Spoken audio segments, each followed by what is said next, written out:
High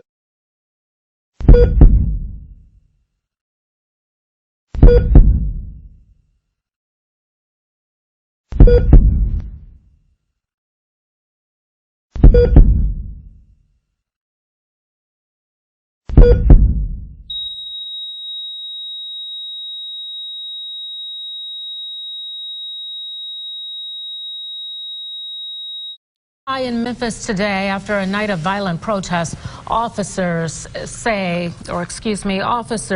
and multiple journalists hurt in the clashes, which ignited after U.S. Marshals shot and killed a man wanted on several warrants. Kristen Holmes has the latest on the situation. Chaos erupting in Memphis overnight. What started as a protest over the shooting death of 20-year-old Brandon Weber by U.S. Marshals developing into violence. Demonstrators throwing bricks at police and vandalizing squad cars, leaving 36 officers and deputies injured, as well as 2 other journalists. Police using tear gas on the crowds. According to the Tennessee Bureau of Investigations, U.S. Marshals were trying to stop Weber, who they say was wanted on multiple warrants, as he was getting into a vehicle outside a home Wednesday night. When they were up in Memphis looking for him, they were very aware of his propensity for violence toward our victim down here. I mean, he just basically cold-bloodedly shot him 5 times. In a statement, the NAACP Memphis branch says they're making a formal inquiry into Weber's death. This remains an active and ongoing investigation as TBI special agents and forensic scientists continue to work to gather any and all relevant interviews and evidence. There is no body camera video of the shooting since federal agents are not required to wear the devices. In Memphis, I'm Camila Burnell reporting. What's up, YouTube? It's your girl Huggins, and I'm back with another video. Today marks the 2 years my brother was killed. I don't think I can really say too much because I'm technically a federal agent, so I'm not supposed to be like choosy between police and civilian matters, stuff like that. I still have a right to my opinion, but I really don't. Today's video is not to bring hate to no police, so don't take it the wrong way. Today it's just a video to let y'all in on a little life story. What happened, a little bit of how my life kind of is. I've been trying not to be too much sad. I'm gonna try not to be too sad, or stop the video, edit it too much. I don't want this video to be that long. On this day 2 years ago, the day before, actually, I had a basketball game, AAU, Mississippi. I texted my brother a couple of days before that and asked him when he was gonna come visit me because I was gonna make it out hooping.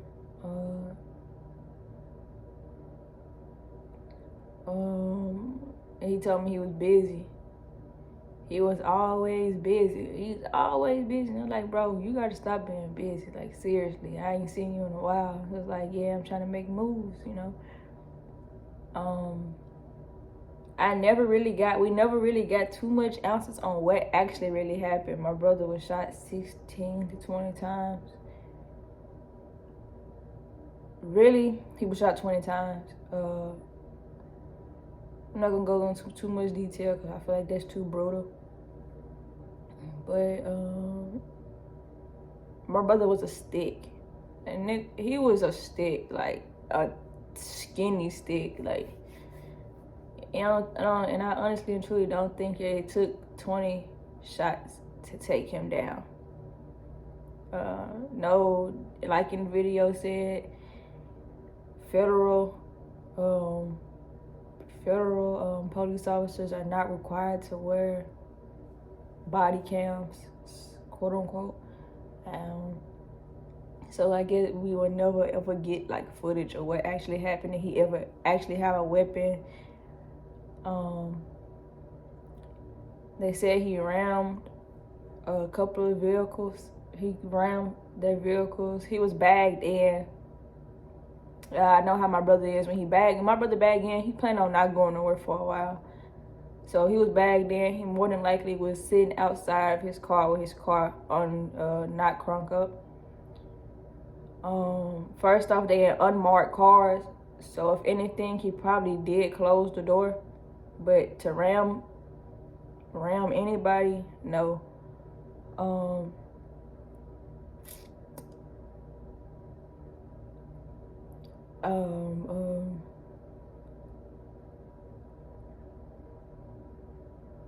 The police officers or the federal agents were not, or of course not guilty in a situation, because they said he was seen as a threat because he shot a man 5 times and stole his car, supposedly. That's the accusation that I've got, which they say is the truth or quote unquote happened. I don't know, because there's really 2 sides to the story, and it only can be told from his side and he gone, and they side. And you know, when it comes down to officers, you never really get like what actually happened unless you got footage of what actually happened.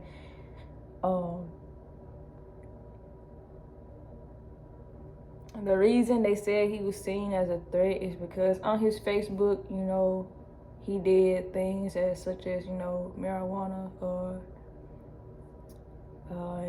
he was posted on Facebook with guns and stuff. I mean, I know a lot of people that post guns and stuff. They don't technically mean that they are a threat to anybody, in my eyes. So yeah, I can see why they came in the way they came in, because he was seen as this threat. But at the same time, how is it been going? A lot of African American males are seen as a threat, whether you have a gun or not. And everybody has 2 sides to them. Yes, I was born and raised in Memphis, Tennessee. My grandma stayed in Orange Mound. My other grandma stayed in North Memphis, and my daddy's side from South Memphis. All of that is not no Arlington, Middleton, no predominantly white place at all. More is I'm around the hood. There's no better way to say it. But that doesn't mean that I should be seen as a threat because I was born and raised in the hood, you know. I don't think everybody got 2 sides to them. When you from where you from and you gotta come up from the struggle, you gonna have 2 sides. It's your side to survive and your side that you wanna be. When you gotta survive, you're gonna do whatever it takes in your power to survive. Which a lot of people do, a lot of things that people do a lot of things that they regret doing, but they did it because they had to survive, you know. But then when you make it to that place where you want to be, you don't have to go back to that way of surviving because you're already out of what you wanted to be out of. You're already out of that situation. My brother wasn't out of that situation. My brother was still in the hood, trying to get out of the hood. So he did what he had to do to survive and get out of this situation. My brother was in college for psychology. My brother was smart. Like, I don't know how many times I got to say it. But coming from where we from, you gotta survive the way you gotta survive. And what he did to survive, I'm not saying I condone it, because I don't condone anybody doing it. But when you see it every day, I see it every day. So it's like, I'm not saying it's supposed to be normal, but it's like a norm. It's like a normal thing. It's like, okay, that's what they do to get where they want to be, you know, to get their money, you know, do what they gotta do to get their money. Some people got the money to be entrepreneurs. Some people are spoiled. They can do this and do that without a problem. People can go to Ruth Chris. I have been Ruth Chris. I entered the Navy. Like, people can do a lot of things because they got that. They can do that. I mean, it's only so much a person can do when they're trying to get out of a situation. When you're trying to get out of a situation, you do what you got to do to get out of that situation. Now that I'm out of the hood and out of that situation, so now I'm trying to get my mama and them out of that situation and bring them to a better place, or do something that's not Memphis, you know. Memphis, it ain't a bad place to be. I love Memphis, but it's not somewhere that you would really want to raise your kids at, because it's a almost a war zone. Everybody beefing with everybody over something, and you get killed over a piece of gum. Really, I brought up my brother is because you never know how we see police brutality almost every day, you know, not almost every day, but like every once in a while. It's all around the world. It's just something that happens, and it's not supposed to be normal. It's not supposed to be a normal thing at all. But I don't want to say nothing that I'm not supposed to say, so I'm trying to keep it, you know. But it's like, you never know how it feels until it hits home. And that's exactly what me and my mom was talking about before we got the phone call. That you never know how something feels until it hits home. And it's like, we never really got answers. I never really got answers. And it's like, at the same time, I wanted to... At the same time, I was mad at him because it's like, what did you do? If you would have visited me,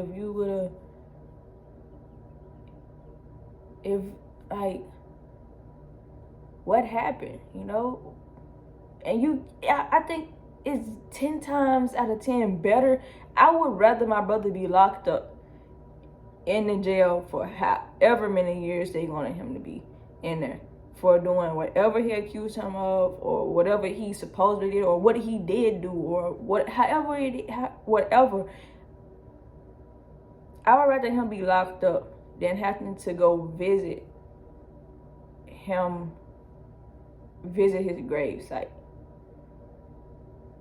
because you can't get that person back. It's like, you can't hear his voice. You can't hear him say the dumb stuff he just say. You can't hear him telling you to get up and clean your room when he just pop up and walk up over in your house and be like, why your room dirty? And my room don't even be dirty. It's just like, you just can't get it back. And it's like the hardest thing in the world to do.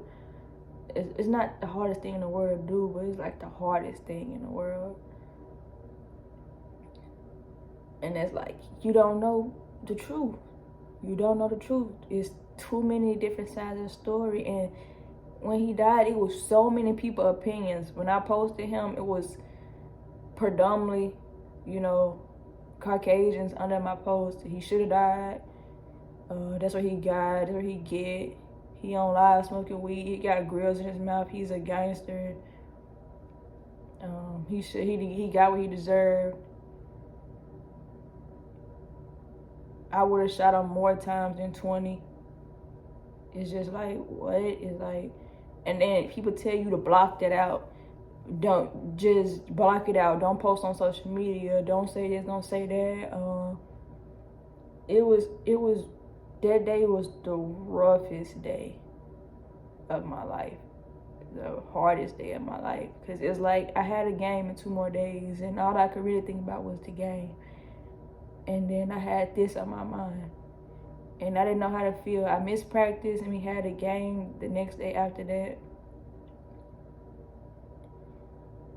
And it's like, I found the inner beast in me when he died. We won by 20. We was on a winning streak. I was in my game mode, but it was more because I was angry. And I was angry at him. And I don't know why I was mad at him, you know? And I don't know, it was like, it was like hard, bro. But before this video get any longer, I'm gonna put one more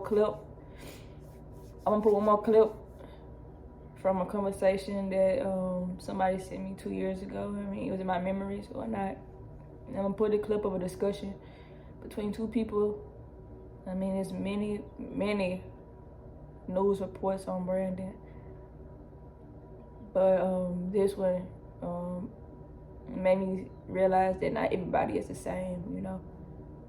So even though you might not, whoever watching this video, even though you might not like police officers, or you might not, I mean, you got that grudge and you got that mentality. Not every police officer is the same.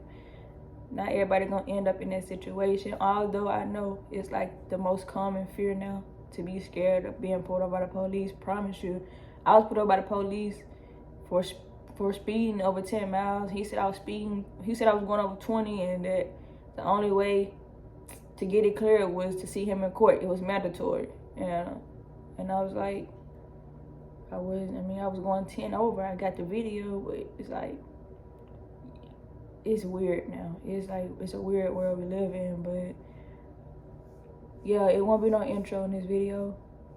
I'm gonna roll the clip, end the video like that. I wanna say, Brandon is forever in my heart, for real. He motivates me every day, even though he's not here. He motivates me to take care of his daughter, you know. Make sure I'm the best auntie I could possibly be, even though I'm not there physically right now. He was somebody that you can look up to, although he did some things that nobody is proud of, that he probably wasn't even proud of. But it was his only way to surviving, you know. But I'm gonna roll the clip, let y'all see discussion, and Thuggins Gang, Thuggins Gang, I'm out. Let's move on to this next story. A major protest in Memphis, Tennessee last night over a police shooting of a young black man. At least 24 officers and deputies were injured. 6 had to be taken to the hospital as demonstrators clashed with police. Patrol cars and a fire station were reportedly vandalized, and 2 journalists were also injured. The chaotic confrontation broke out after U.S. Marshals tried to apprehend a man outside a home. The man, later identified as 20-year-old Brandon Weber, was later shot by police. Here's what officials said about that. While attempting to stop the individual, he reportedly rammed his vehicle into the officers' vehicles multiple times before exiting with a weapon. The officers fired, striking and killing the individual. No officers were injured. I have many thoughts about this one. I would love to hear what you think about it. I'm confused on this one, and you know I'm really anti-guns and even the police being armed, but maybe I'm being naive, but in this situation I really don't understand what the issue is. This is a man that he had a warrant out for his arrest. He rammed into a police officer's car multiple times and then pulled out a weapon. So when I've seen other people being shot before, like there was a woman a few weeks ago that we played that was on the floor and she was shot, I was really upset about that. But in this situation, I don't see what the issue is. What do you mean you don't see what the issue is? Go ahead. I don't get it. What do you mean? Do you have some sort of eyewitness testimony? Do you have cell phone footage of what happened? All you have is what they're saying, and we've seen in the past how police officers or law enforcement can go ahead and hide the truth when it comes to certain things. But why write it if you don't know the answer either? Well, because people are tired, Tori. Yes. They're tired of it. Amen. They are absolutely. The only way we don't do stories on a white person getting shot and killed. Listen, people are sick and tired of black men. In this case, it is not an unarmed young black man being killed by police. Absolutely. So let's backtrack a little bit here, okay? So I'm not condoning the riots. I'm not condoning them at all. But there's a lot of upset and a lot of frustration. So this young man, Brandon Weber, so they're looking for answers. The community's looking for answers because they hear warrants for his arrest. I looked up those arrests. I went through his criminal history. Most of them are traffic offenses. Yes, there is one about brandishing, not a weapon, I'm sorry, paraphernalia, so drug paraphernalia. Does that warrant you being shot 16 to 20 times? I'm not saying it's okay for him to pull out a rifle by any means, shape, or form. But again, does that warrant being shot 16 to 20 times? No. In front of your home, in front of your family. I think what they're also taking issue with is initially when all those reports went out, they branded him as a monster. The pictures that they showed of him were with guns and money. Again, I'm not condoning that. That's not okay. But there were no photos of him holding his newborn baby. There were no photos of him with his cap and gown on and his diploma because he's a high school graduate. There are no photos of him in college because he's also in college right now. So I think where the upset's coming from is this portrayal of him being a gangster or a thug, and I don't even like using that word, but that's what the media is calling him, when they forget that he's also a father, a graduate, and a college student. So this is a much more nuanced situation. We got to have duality of thought here. I'm not